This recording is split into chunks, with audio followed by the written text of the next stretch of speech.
تیمم کیا کیسے جائے گا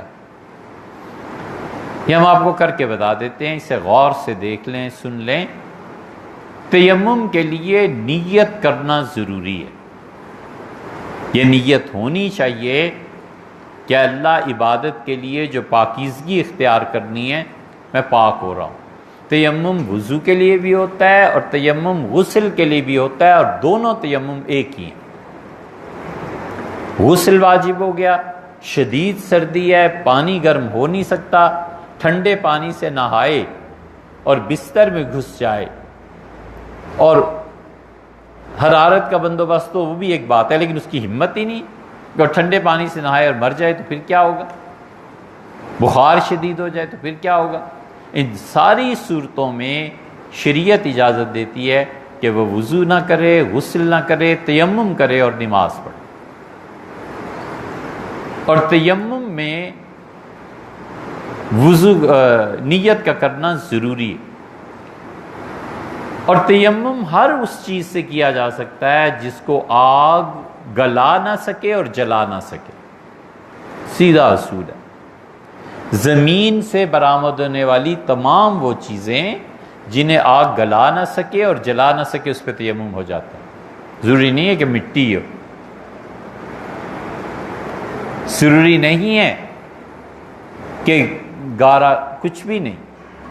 سنگ مرمر کی ایک ڈلی لی ایک آدمی نے، دھویا، صاف کیا، رکھا اور اس پہ تیمم کر رہا ہے، بالکل ٹھیک کر رہا ہے، کوئی حرج نہیں۔ معذور خواتین اور مرد، 80 سال کی عمر ہو گئی بیچارے کی، نہیں وضو ہو سکتا، ڈر ہے کہ گرے گے تو کولے کی ہڈی ٹوٹ جائے گی۔ جب بڑھاپے کا یہ درجہ آ جائے نا، اس وقت بھی تیمم روا ہوتا ہے۔ لوگ نہیں جانتے، اور ماں باپ 80 سال کے بیچارے ہو جاتے ہیں، وضو کرے، اس سے نہیں ہوتا یار، نہ اسے تکلیف دو، وہ تیمم کر سکتا ہے۔ تیمم کے لیے اس نے کیا کیا؟ ایک گھڑا رکھ لیا۔ تیمم کے لیے گھڑے سے جو چھوٹا ہوتا ہے اسے کیا کہتے ہیں؟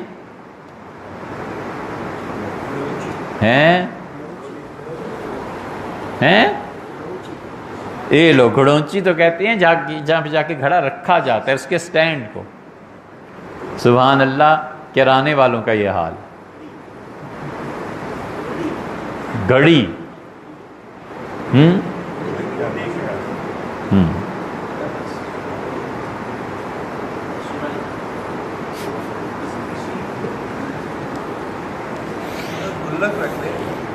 دونوں پیتے تھے، جوش بھی اور جگر مراد آبادی بھی، بہت پیتے تھے۔ اللہ کی پناہ، اللہ حفاظت فرمائے۔ دلی میں کسی مشاعرے میں ملے تو جوش نے کہا کہ جگر سناؤ، کتنی پیتے ہو؟ انہوں نے کہا حضرت کیا عرض کروں، گھڑی سامنے رکھ لیتا ہوں اور جب تک ٹائم ٹھیک نظر آتا رہتا ہے پیتا رہتا ہوں۔ اس کا جوش آپ کتنی پیتی ہے؟ اس نے کہا سالے ہم تو گھڑا رکھ کے پیتے۔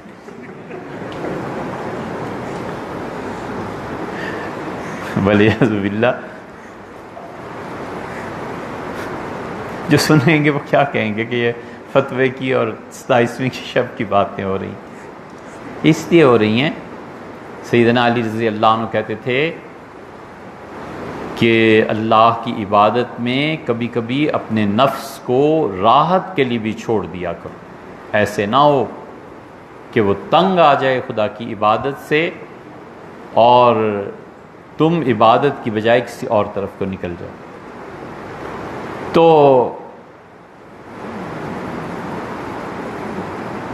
تھا لفظ ہمارے ذہن میں، دیکھو انہوں نے کام الجھا دیا۔ گھڑے سے چھوٹی چیز رکھ لے جی، ہیں سراہی بھی تو اچھی خاصی ہوتی ہے۔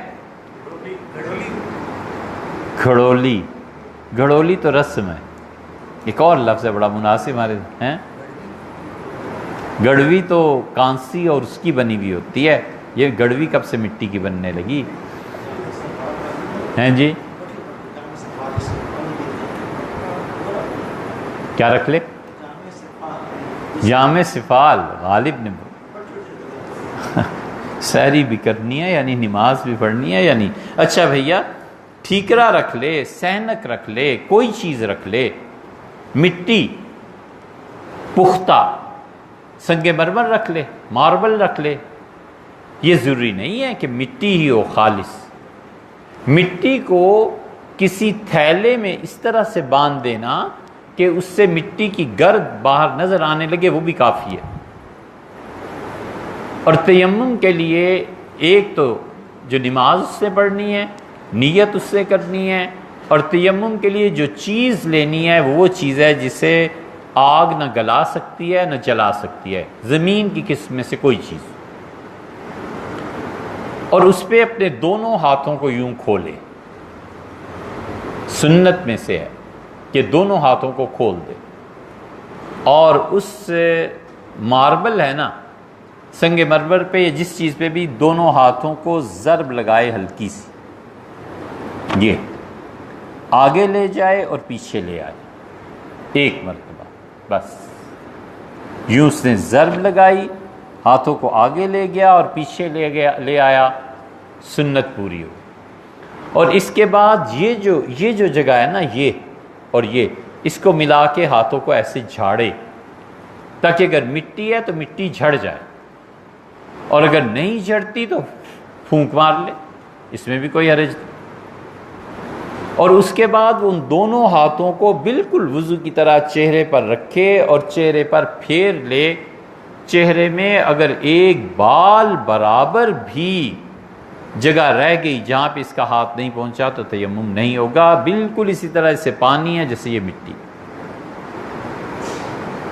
داڑھی کا خلال بھی کرے اور چہرے کے اوپر ہاتھ رکھے اور انہیں پھیرے، اور خاص طور پہ جو بھویں ہیں نا ان کے نیچے ہیں، اور اسی طرح ناک کی یہ جو جگہ ہے جہاں یہ نتنے ملتے ہیں، اور اسی طرح داڑھی کے جو بال ہیں قلم کے، اس کے درمیان اور کانوں کے درمیان جو جگہ ہے، خاص طور پہ احتیاط کر کے ان دونوں ہاتھوں کی پہلی ضرب اس نے لگائی، سارے چہرے کا اس سے مسح کر لیا۔ پھر دوسری ضرب لگائے، بالکل اسی طرح دونوں ہاتھوں کو کھول کے رکھے، آگے لے جائے اور پیچھے لے آئے، اور مٹی اگر لگ گئی ہے تو اس سے ذرا ایسے جھاڑ دے، ایسے نہ کرے گئی، ایسے کر دیا تو دونوں ہاتھ گئے، اور اگر مٹی زیادہ ہے تو پھونک دے۔ اور اصول کی بات یہ ہے کہ اس نے جس طرح کوہنیوں تک وضو میں ہاتھ دھونے ہوتے ہیں نا، بالکل اسی طرح مٹی کو پھیرنا ہے، کسی بھی طریقے پہ۔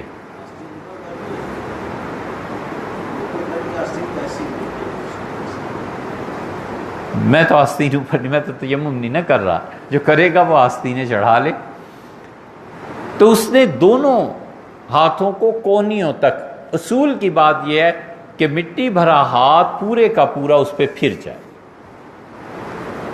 یہ جو پور ہیں ان کے سرے، یہ جو درمیان کی جگہ ہیں ان کا خلال، یہ سب چیزیں ضروری ہیں۔ ایک بال برابر بھی دونوں کوہنیوں تک ہاتھ جو ہیں، کوہنیوں سمیت، اگر کوئی جگہ ایسی رہ گئی جیسے وضو میں خشک نہ ہو اور جیسے اس پہ مٹی نہ پہنچے یا وہ ہاتھ نہ پہنچے تو تیمم نہیں ہو۔ یہ دوسری ضرب اس نے لگائی، اور ایک آسان طریقہ فقہا نے لکھا ہے، یہ سنت میں سے نہیں ہے، ایسے نہ ہو کوئی سمجھے کہ یہ سنت کا طریقہ ہے، کچھ نہیں، آسان طریقہ انہوں نے یہ لکھا ہے کہ اپنے اس ہاتھ کے بیچ میں ادھر کی انگلیاں ڈال دیں، یہ، اور ان انگلیوں کو نیچے لے آئے کوہنی تک، اور کوہنی پہ اس نے مسح کر کے ایسے لے گیا، اور ان انگلیوں میں انگلیاں اس نے داخل کر دیں، یہ ہو گیا۔ اور اس ہتھیلی کے وہ ایسے لائے اور پورے ہاتھ کا مسح کر کے اسے چھوڑ دیا۔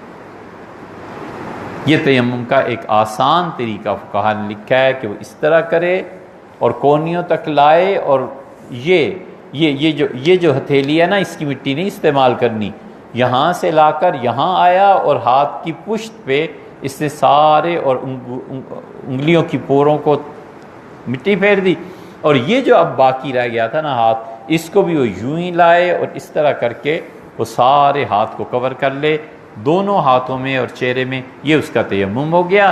یہ وضو ہے تو بھی ٹھیک ہے، غسل ہے تو بھی ٹھیک ہے۔